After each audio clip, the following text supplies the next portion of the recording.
Hello, Lois Threlkel, ladiesofjusticeleague.com. We're here at the Culver Hotel. Look at that, since 1924. I love it. We have to figure out the history of the Culver Hotel.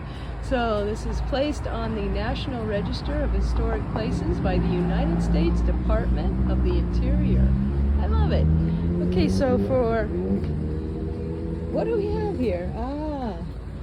We have the whole Wizard of Oz thing happening.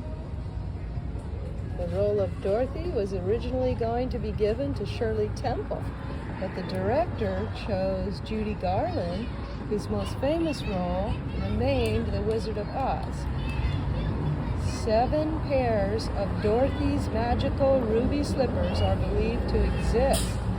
A pair was sold in the year 2000 for almost $700,000.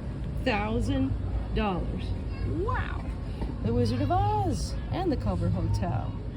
The Wizard of Oz was filmed 1 block away from the Culver Hotel at MGM Studios, which is now Sony Pictures. Many members of the cast, including Judy Garland, frequented the hotel, which was already a prominent landmark at the time.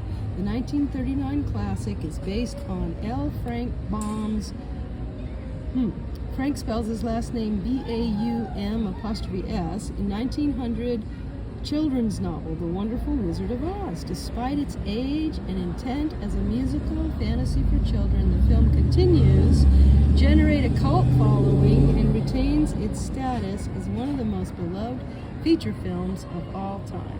Many of the movie's lines are still quoted to this day.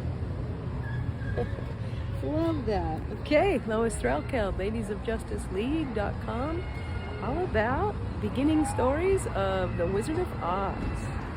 How cool.